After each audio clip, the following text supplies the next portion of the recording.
السلام علیکم ناظرین۔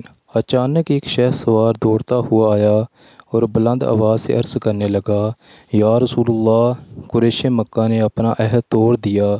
نبی کریم صلی اللہ علیہ وآلہ وسلم نے فتح مکہ کے لیے تیاری شروع کر دی، اور دوسری جانب حضرت خاطب رضی اللہ تعالیٰ عنہ نے قریش مکہ کے نام ایک خط لکھا، جس میں انہوں نے حضرت محمد صلی اللہ علیہ وآلہ وسلم کی مکہ روانگی اور مکہ پر فوج کشی کی تیاریوں کے متعلق خبر کا ذکر کیا۔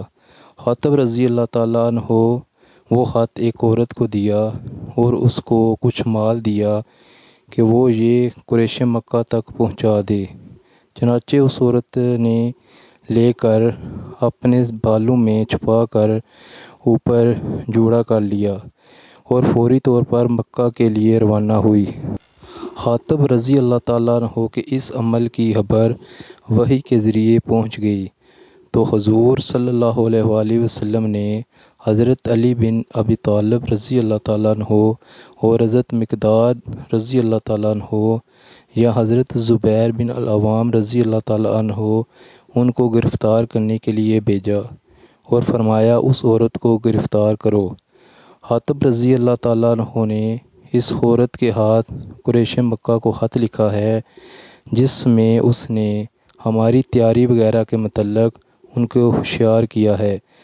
وہ دونوں حضرات دوڑتے ہوئے گئے اور اس عورت کو اسی جگہ پا لیا۔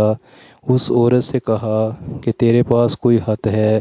اس نے گھبراتے ہوئے کہا کہ نہیں، میرے پاس کوئی خط نہیں ہے۔ ان دونوں نے ان کے سامان کی تلاشی لی مگر کچھ نہ ملا۔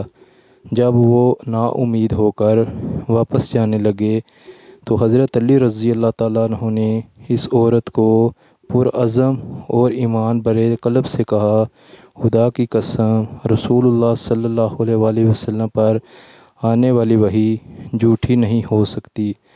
رسول اللہ صلی اللہ علیہ وآلہ وسلم نے ہم سے جھوٹ نہیں بولا۔